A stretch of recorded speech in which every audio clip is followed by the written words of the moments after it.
Hey guys, here is lesson 4.5, problem solving, multiply money. Our essential question today is how can this strategy, draw a diagram, help you solve a decimal multiplication problem?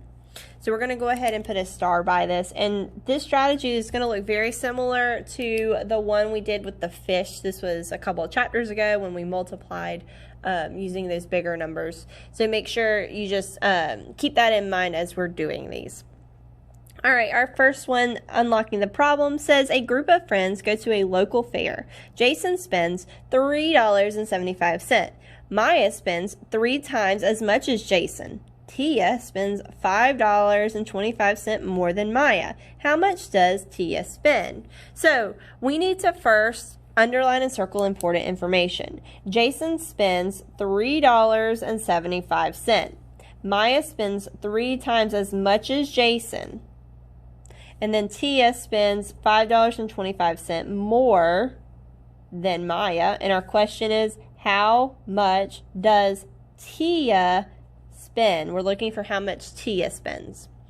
So use a graphic organizer below to help you solve the problem. So we're going to use this graphic organizer right here. So we're trying to find the amount of money that Tia spent at the fair, and that's what our question is. We've already underlined that, so we technically don't even have to write anything right here because we've already underlined it in our word problem.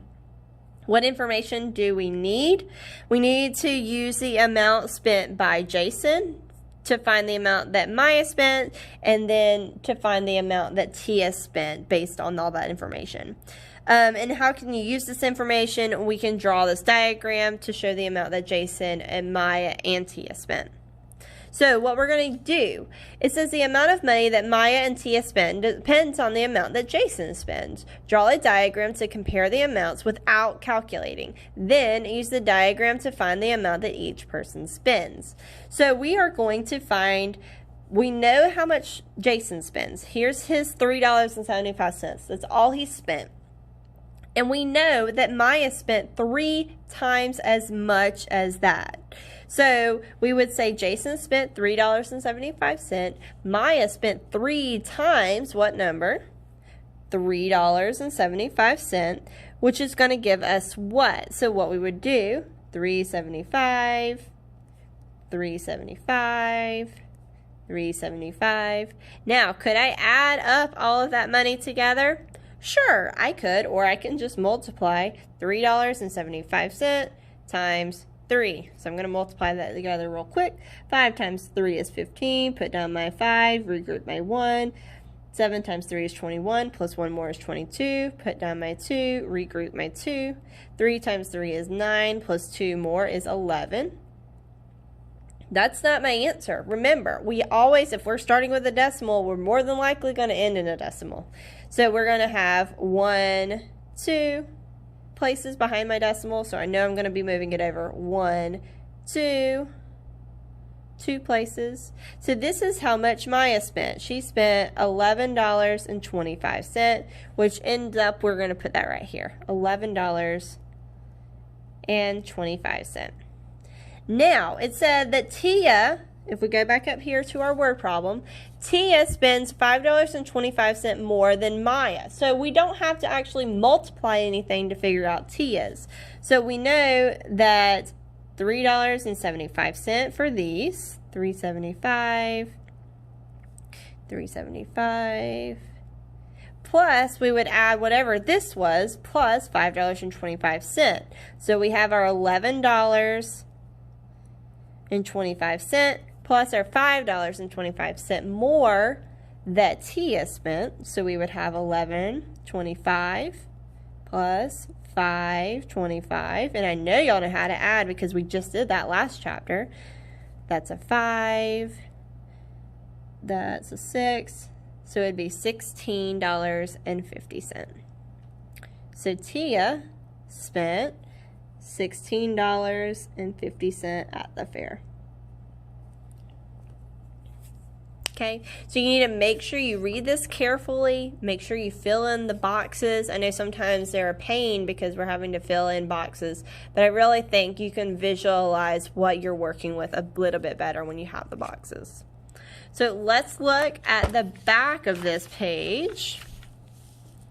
Oh, it's another savings account sort of problem. It says Julie's savings account has a balance of $57.85 in January. By March, her balance is 4 times as much as her January balance. Between March and November, Julie deposits a total of $78.45. If she does not withdraw any money from her account, what should Jill's balance be in November? So what we're going to do is we're going to make our boxes. So before we do that, actually, we need to circle the important information. Julie's savings account has a balance of $57.85. That was her balance in January. By March, her balance was 4 times as much as January. So what I'm going to do, I'm going to have her January. So I'm going to label it Jan for January. And I'm going to put $57.85. I'm going to go ahead and make my box. Then I know that this one in March, it was 4 times as much as January. So I'm going to have 1, 2, 3, 4 times as much in January. That would be her March one. So remember, you're multiplying 4 times whatever was in January. So $57.85. I'm not going to put a dollar sign every time. $57.85.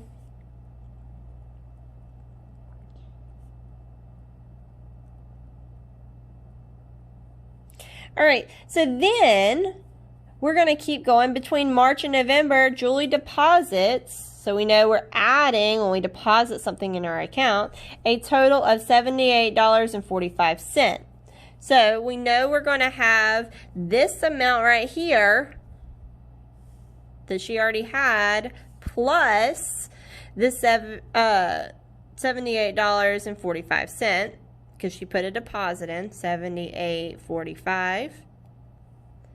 And so our question is, what should Julie's balance be in November? Okay, so this one is going to be her November one. So we need to really figure out how much did she have in March. So I'm going to take my $57.85 that she had in January, and we're multiplying that by 4 because that's what it said, 4 times as much as January as she in January, 4 times as much in March as she had in January. So I'm going to multiply that. That's 20, that's 32, 33, 34, put down my 4, regroup my 3. 4 times 7 is 28, 29, 30, 31, put down my 1, regroup my 3. 4, 5 is 20, plus 3 is 23. And I have 1, 2 places behind the decimal. 1, 2. So now I have this part is equal to $231.40. Now, that was for March. Now, remember, we're taking this number and we're putting it right here because that's what she had so far was $231.40. Sorry, y'all can't see all that.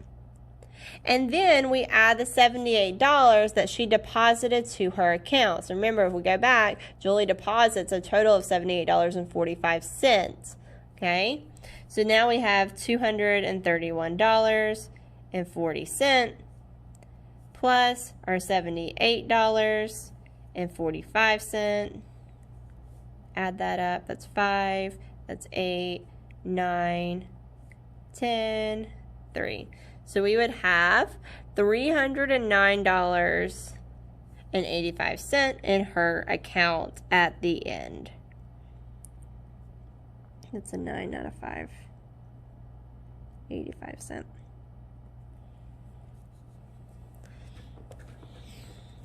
So we know in January, this is how much she had. We multiplied that number times 4, which gave us how much she had in March, which was $231.40. Then we took that total and we kept it because she still had it in her account. We just put it right here instead.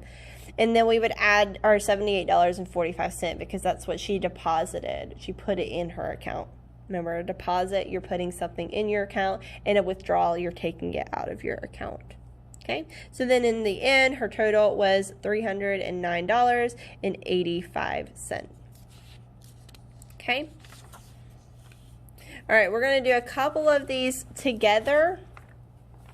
A couple of these word problems together, and then a couple of them we're going to do on your own.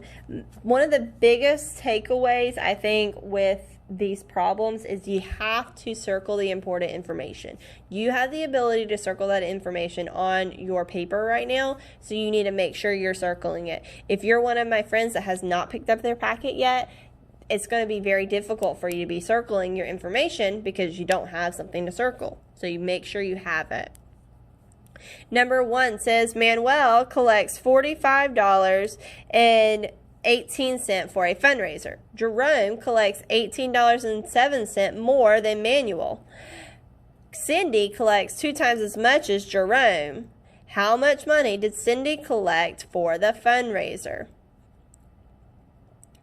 All right, so what we're going to do is we're going to do our boxes just like we've been doing. It says first draw a diagram to show the amount Manuel collects.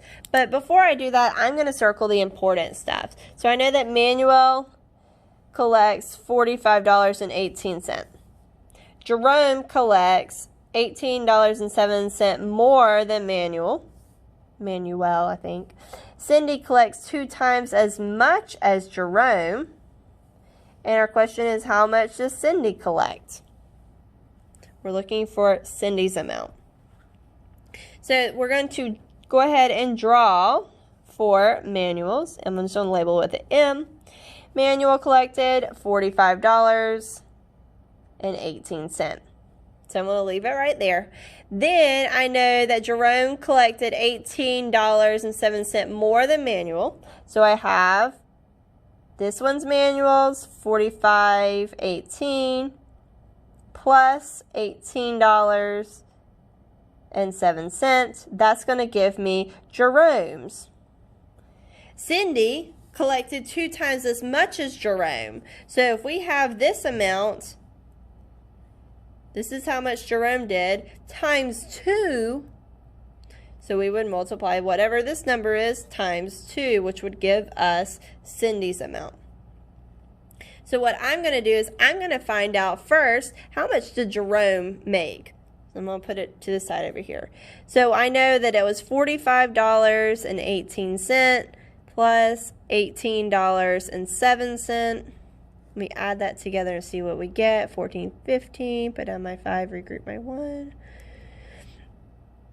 8, that's 13, 4, 5, 6. So you would have $63.25. So that's right here.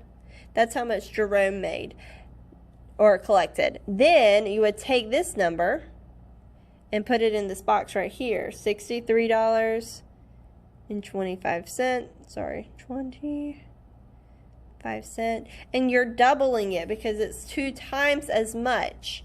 So we're going to double it. 63.25. We have to figure out what that equals. So I can actually take that 63.25 and multiply it by 2 because there's going to be 2 boxes. 5 times 2 is 10. 2 times 2 is 4 plus 1 is 5. 2 times 3 is 6. 2 times 6 is 12. Now, I'm going to see how many spots are behind my decimal. Sorry. I have 1, 2 spots behind this decimal. There's nothing behind this decimal, so I just know I have 2. So I'm going to move it over. 1, 2. Put my decimal right here. So this would be $126.50. That's how much Cindy collected, and so I would write that on the line. $126.50. That's how much she collected for the fundraiser. All right, now I want you to do numbers 3, 4,